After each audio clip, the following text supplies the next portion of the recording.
안녕하세요. 조그만 편의점을 운영하면서 자식 셋을 두고 있는 60대 남자입니다. 요즘 황혼해하는 이혼이 많다죠? 텔레비전에서나 많이 봤지, 저도 그 당사자가 될 줄은 꿈에도 몰랐습니다. 자식들 다 키워놓고 이제 안 사람과 마음 편히 좋은 곳이나 다니면서 여생을 보내려고 했는데 일이 이렇게 될 줄은 누가 알았겠어요. 지금부터 제가 겪은 기막힌 사연을 여러분들에게 소개해 드리려고 합니다. 참 남부끄러운 일이라 이런 곳에서라도 허심탄회하게 털어놓고 싶었어요. 저와 안사람은 정말 없는 형편에 서로 의지를 하면서 자식들을 키웠어요. 부모에게 물려받은 거라곤 고향에 있는 조그만 밭 하나가 전부였던지라 결혼 초부터 고생을 많이 하기도 했죠. 사글세를 살면서 아이들을 우는 소리에다가 물을 많이 쓴다고 타박도 받고 집주인에게 서름을 많이 받으면서 살았네요. 그래서 악착같이 벌었습니다. 돈이 되는 일은 가리지 않고 덤벼들었어요. 공사장도 뛰어다녔고 리어카에 채소도 실어서 이 동네 저 동네를 돌아다니기도 했습니다.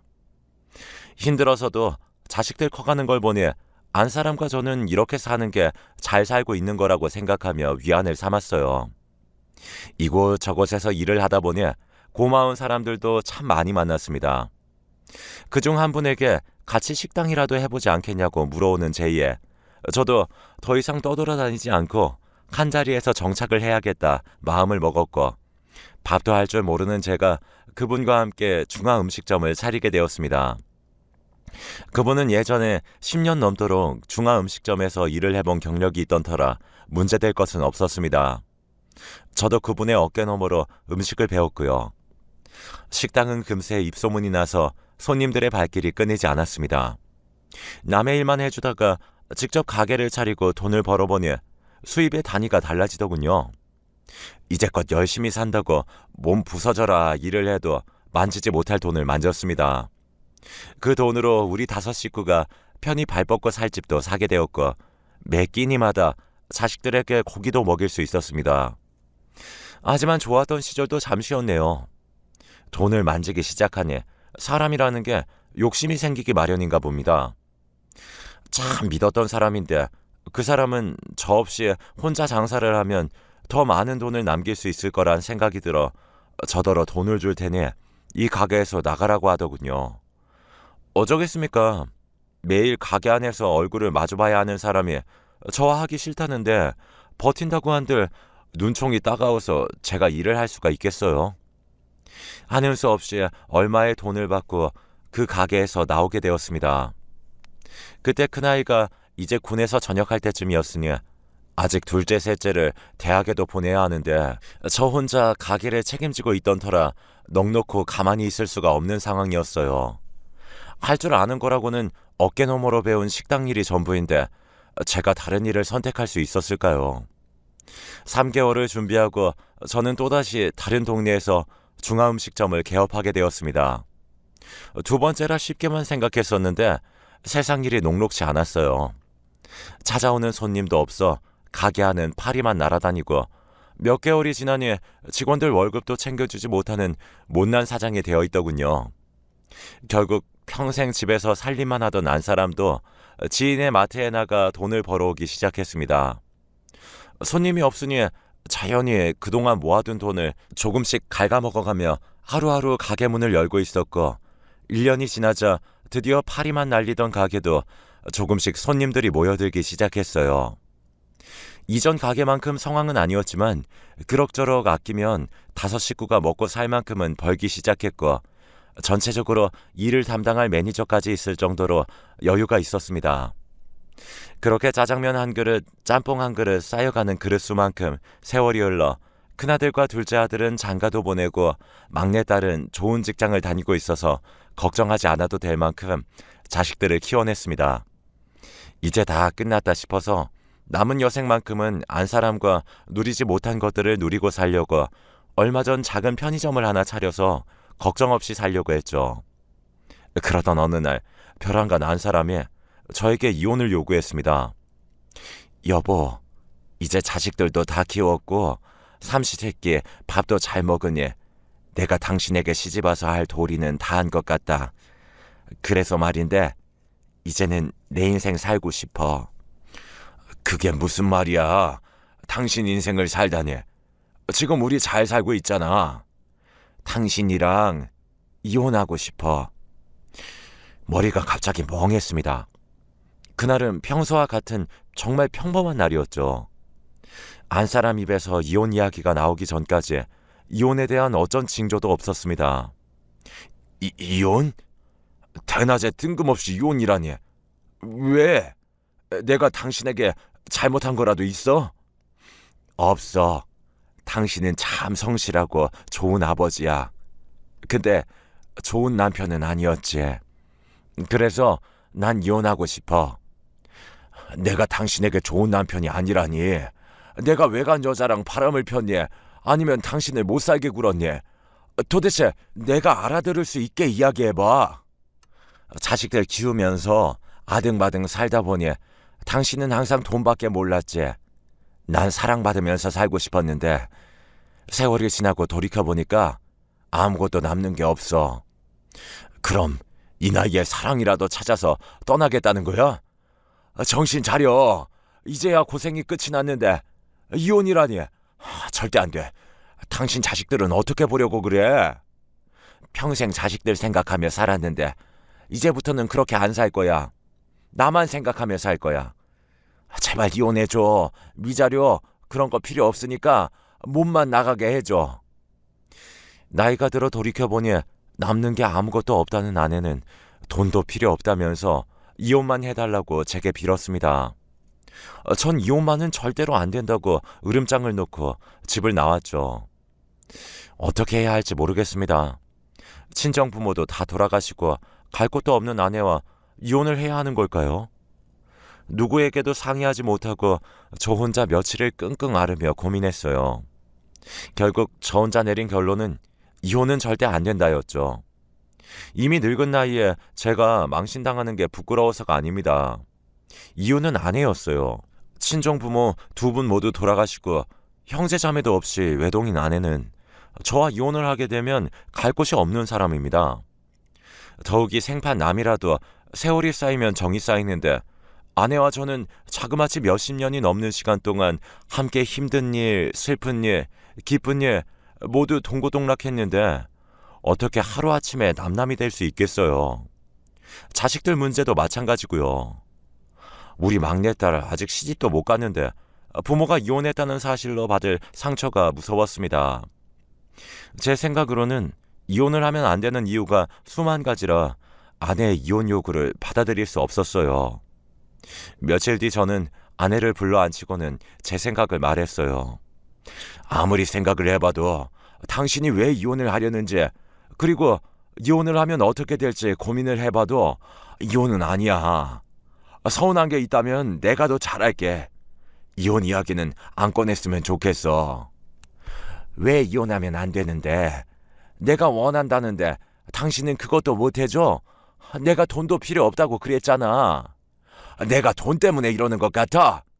당신 도대체 이혼하고 나서 우리 아이들을 어떻게 보려고 그래? 내가 뭘 당신에게 잘못했는지 모르겠지만 그건 차차 내가 고쳐 나갈게. 아니, 당신이 노력한다고 해결되는 문제가 아니야. 당장 난 이 집에서 나가고 싶다고 몇 번이고 말했잖아. 이해가 안 돼? 난 당신이랑 그만 살고 싶다고. 버럭 화를 내는 아내에게 저는 적지 않게 당황했습니다. 대관절, 도대체 이 집에서 이렇게 나가려는 이유가 뭔데? 가슴이 허전해서 그게 말이 된다고 생각해? 내가 이해할 수 있게 해줘. 그래야 나도 고민을 하지. 같이 있고 싶은 남자가 생겼어. 커다란 돌덩이가 머리 위로 떨어진 기분이었습니다. 남자? 남자라니. 당신 지금 무슨 소리 하는 거야? 그동안 우리 아이들 아버지로서 당신을 존중하니까 솔직하게 말할게. 나 얼마 전부터 좋은 사람과 만나기 시작했어. 그리고 그 사람이랑 함께 있고 싶어. 뭐? 얼마 전? 누구야? 내가 아는 사람이야? 도대체 당신 정신이 있는 사람이야, 없는 사람이야? 나 참 부끄러워서 어디다가 말도 못하겠네. 어떤 자식인지 당장 데려와. 내가 이 정도까지 말했으면 이제 그만 이혼해 주라. 당신은 남자로서 창피하지도 않아? 마누라한테 이런 소리까지 들으면서 살고 싶냐고. 기가 막혀서. 와, 이혼 같은 소리 안 해. 너네들은 불륜이야, 불륜. 평생 그렇게 남들 손가락질이나 받도록 내 이혼은 절대 안 해줄 거야. 아내에게 소리를 지르고 집을 나와 집 앞 계단에 앉아 있으니 정말 비참한 기분이 들더라고요. 자식들에게 이 이야기를 해야 할지, 내가 인생을 잘못 산 걸까? 그 남자는 대체 누구지? 온갖 생각들이 꼬리에 꼬리를 물어 머릿속을 맴돌았습니다. 그래도 이혼만큼은 하고 싶지 않았어요. 천천히 아내와 이야기를 하면서 풀어가면 이 문제도 여태껏 힘든 일을 겪어왔던 우리 부부에게 아무 일도 아닐 거라는 생각을 했습니다. 이혼을 거절한 뒤에 아내는 180도 사람이 달라졌어요. 여태껏 제가 알던 아내가 아니었죠. 집안에서 제게 노골적으로 이혼이라는 말을 아예 달고 살았습니다. 우리 막내딸이 들을까 겁이 나 저는 집안에서 함부로 이야기도 하지 못했는데, 아내는 딸이 듣나 안 듣나 상관도 없이 밥상에서도 거실에서도 이혼을 요구하는 겁니다. 그러니까 왜 이혼을 안 해주는 건데? 내가 하는 말이 그냥 장난으로 하는 말 같아? 이혼해 달라고. 왜 내가 말로만 이혼 하니까 장난 같아? 한번 난리라도 쳐볼까?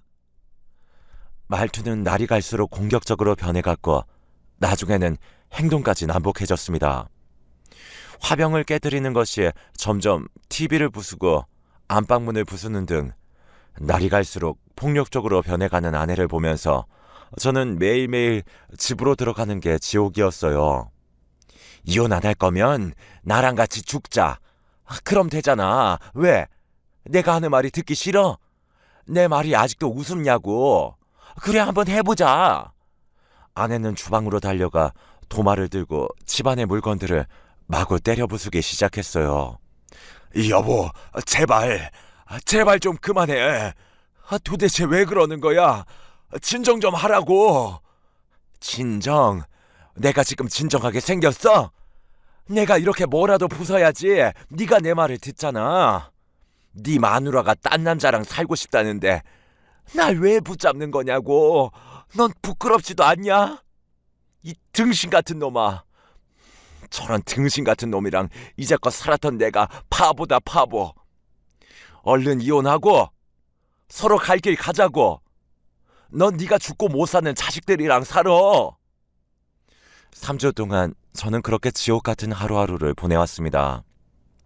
자식들에게만은 절대 이런 모습을 보이고 싶지 않았는데 결국 막내딸에게 아내가 행패를 부리고 있는 모습을 들키고 말았네요.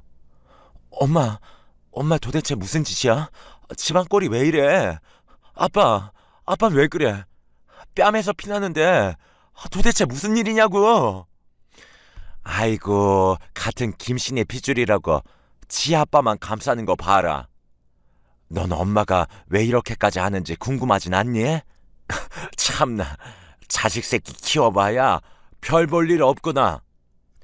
그러니까 엄마, 도대체 무슨 일이냐고. 내가 딴 남자랑 살겠다는데 네 애비가 이혼은 절대 안 된다고 하잖니. 참나, 내가 당신이라면 남 부끄러워서라도 이혼하겠다. 그렇지 않니? 엄마, 바람났어? 아빠, 엄마가 하는 말이 대체 무슨 말이야?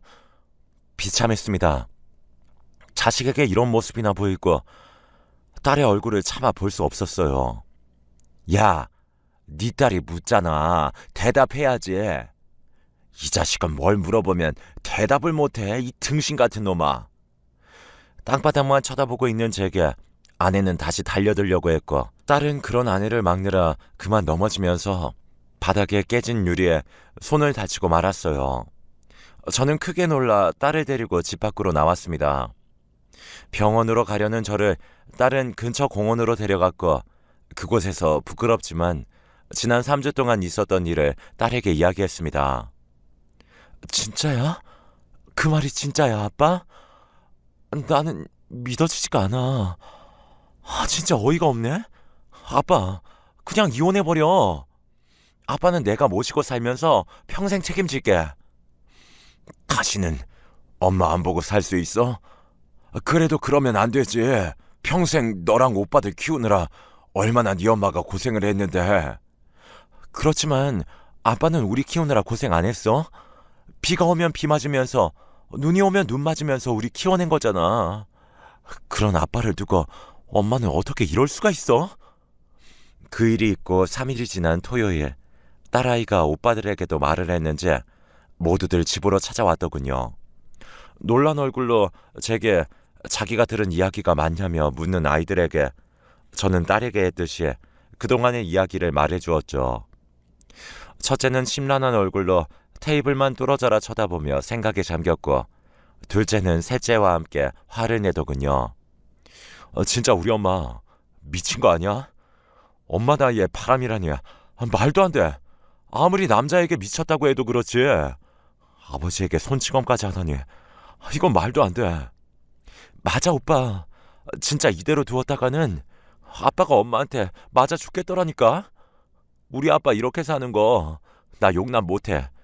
그냥 이혼해, 아빠. 이혼하자. 그래요. 아버지, 그냥 이혼하세요. 저희가 책임질게요. 형도 똑같은 생각이지? 아이들끼리 이혼을 하라 마라 심각하게 이야기를 하고 있는 모습을 보니 이상하게 저는 마음이 놓이면서 용기가 생기더군요. 그동안 자식들에게 헌신하며 살았던 게 옳았구나 라는 생각도 들었고, 자식들 보기 부끄러워 혼자 참으며 살려고 했는데 오히려 자식들이 이혼을 권하니 못할 것도 아니라는 생각이 들었습니다. 오냐, 이혼할게. 이혼하지 뭐. 네 엄마가 그토록 원한다는데 그까짓 게 뭐 어려운 일이겠어. 저는 곧바로 아내에게 전화를 걸었습니다. 퉁명스럽게 전화를 받은 아내에게 이혼을 해줄 테니 잠시 집으로 오라고 했죠. 전화기 너머로 잔뜩 들뜬 아내의 모습이 보이는 듯 했습니다. 해가 떨어지고 저녁 시간이 되어 아내는 집으로 들어왔고, 첫째부터 셋째까지 모두 거실에 앉아 아내를 맞았습니다. 그리고 아내의 옆에는 웬 남자가 같이 있었죠. 드디어 결정했어? 참 오래도 걸린다. 너네도 와 있었구나. 인사해. 나랑 만나는 사람이다. 엄마 미쳤어? 여기가 어디라고 남자를 데려와? 진짜 엄마 미쳐도 단단히 미쳤구나. 말 조심해. 평생 니네들 키우면서 허비한 지난 세월 생각하면 아까워서 잠을 못 잘 지경이야. 그리고 너네들 지금처럼 멀쩡하게 다 키웠는데 이 정도면 엄마로서 할 일은 다 한 거 아니니? 저는 아내 옆에 있는 남자를 아주 유심히 보았습니다. 왠지 낯이 익는 얼굴이었지만 도통 생각이 나지 않더군요.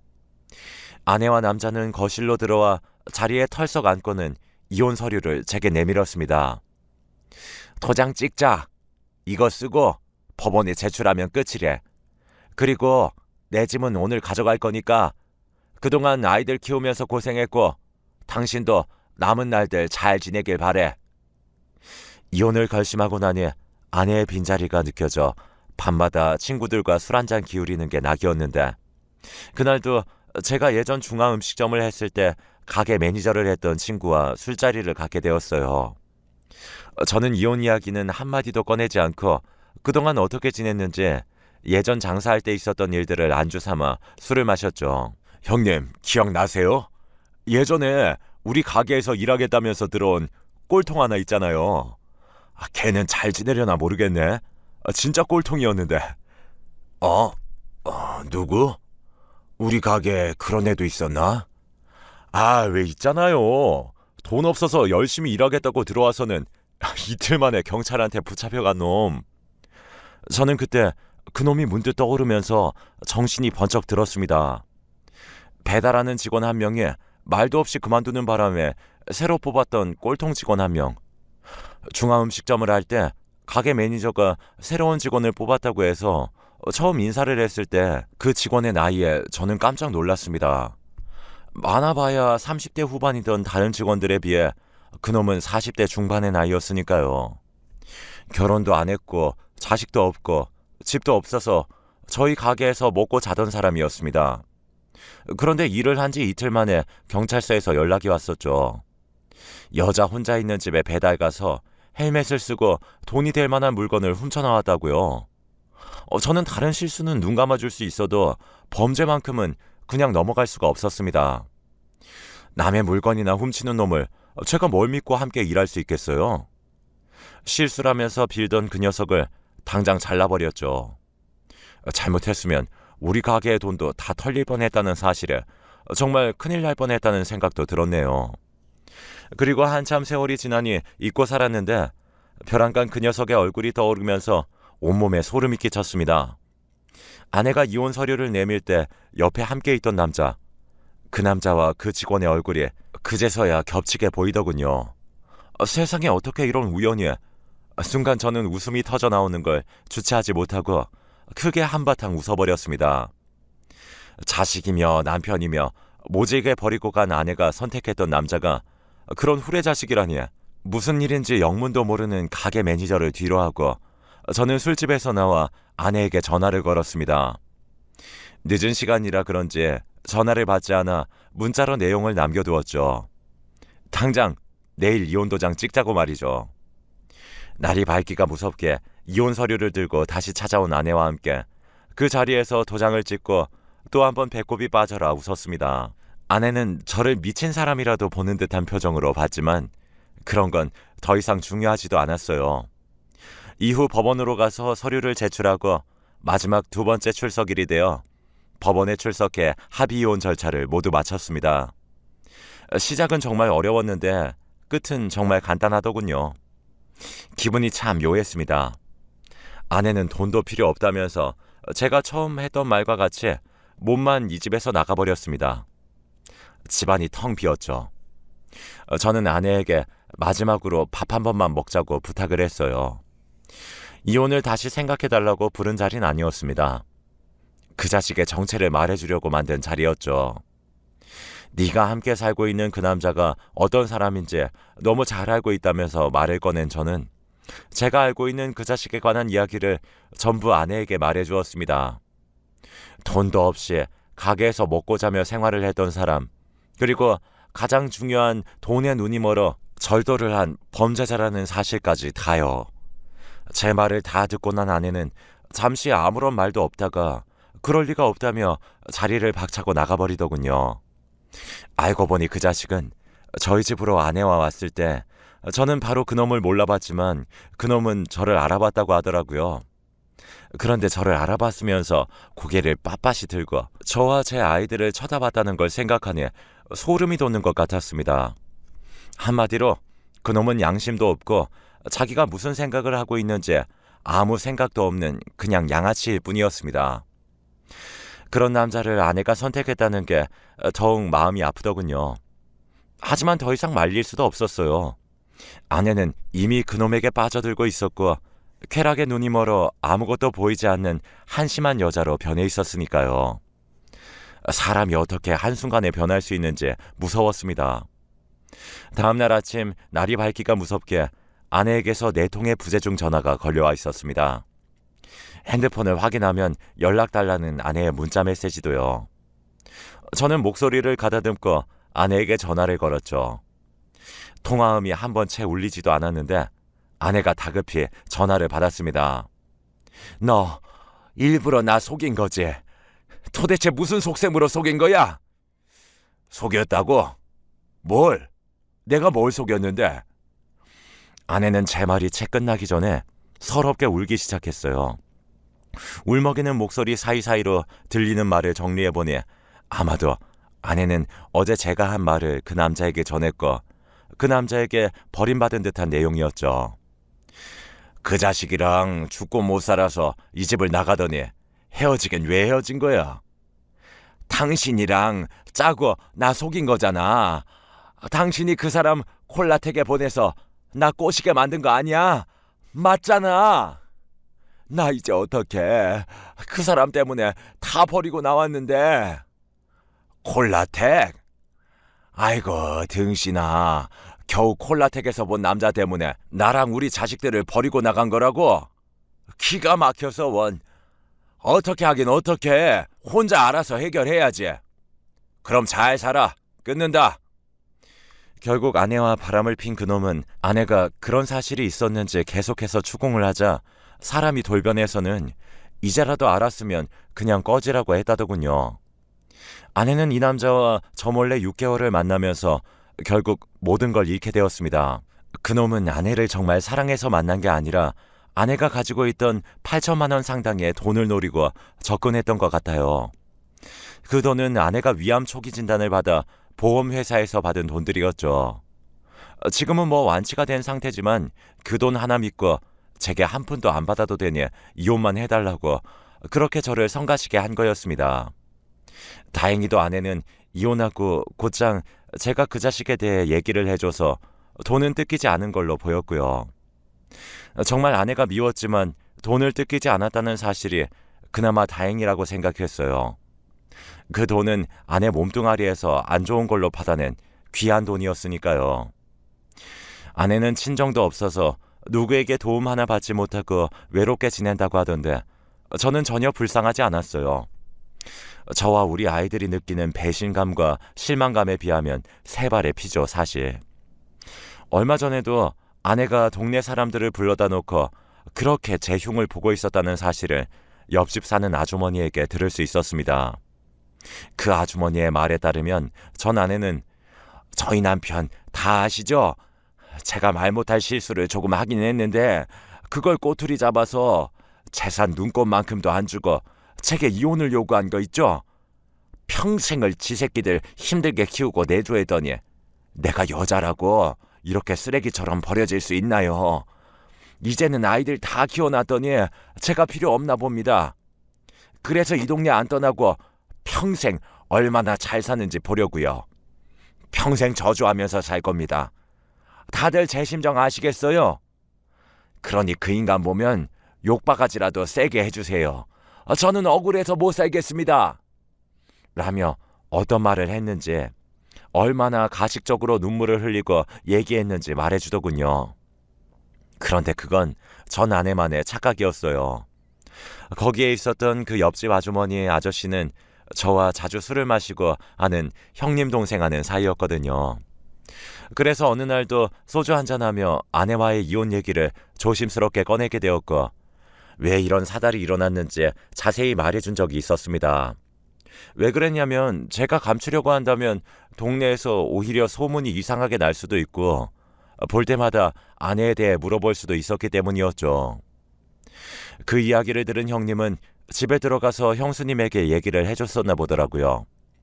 그래서 모든 사실을 알고 있는 형수님은 전 아내가 말도 안 되는 소리로 동네 사람들에게 짓거리는 걸 보고 듣다 못 듣겠었는지 손에 들고 있던 사이다를 얼굴에 던져버렸다고 했습니다. 뭐야 이년아? 어디서 수작질이야? 네가 남자랑 바람나서 이혼당한 거잖아. 자식들한테도 인정 못 받고. 다들 이 여자 말 듣지 마세요.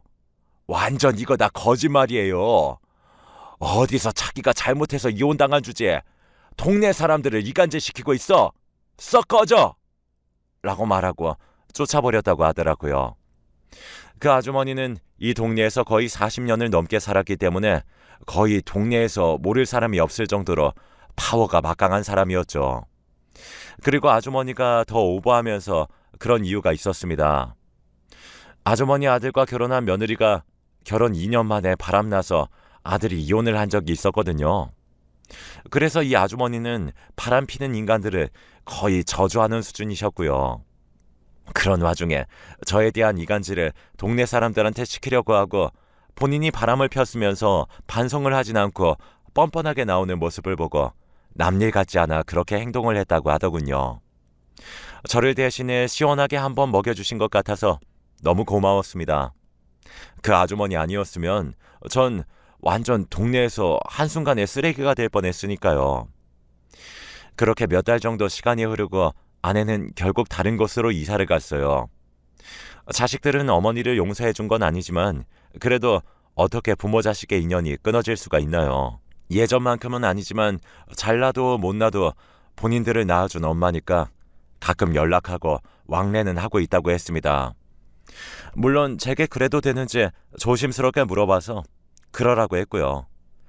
비록 아내가 노망이 들어 황혼에 실수를 하긴 했지만 그동안 자식들을 어미로서 본분을 다하며 잘 키워준 건 분명한 사실이니까요. 그 사실은 자식들도 자라오며 직접 겪어봤으니 어미에 대한 사랑은 아직도 남아있을 테죠. 괜히 저 때문에 이산가족 만들고 싶지 않아 허락을 해주었고 지금은 아내가 잘못을 뉘우치며 지금부터라도 올바르게 살았으면 하는 제 마지막 소망입니다. 자식들은 틈만 나면 엄마를 용서해주고 다시 합치라고 하는데 그것만큼은 저는 거절했네요. 믿었던 사람에 대한 배신이 제게 너무 충격적이었으니까요. 아내가 다른 남자랑 부둥켜 안고서 선 넘는 행위들을 하는 거 상상만 해도 지금 잠이 오질 않아요. 다시 합친다면 또 그런 생각이 제 머릿속을 휘감고 있을 거고요. 그래서 아무리 부부였다지만 피 한 방울 섞이지 않는 아내랑 남남이라 생각하고 저도 자식들만 보며 살고 있습니다. 지금은 나이 먹을수록 체력이 떨어지는 것 같아서 배드민턴을 배우고 있어요. 그게 은근히 운동이 많이 되더군요. 제가 늙으면 자식들이 나중에 고생할 것 같아 최대한 젊게 살려고 노력 중이고 건강도 잘 챙기고 있답니다. 이 사연 보내느라고 무려 5일 동안이나 쓰게 되었네요. 나이 먹다 보니 글자수도 형편없어서 몇 번이고 쓰고 지우고 쓰고 지우기를 반복했습니다. 물론 상간에 대한 소송도 진행해서 위자료를 받아낼 수 있어서 그렇게 잘 마무리가 되었습니다. 여러분, 저 잘한 거 맞겠죠?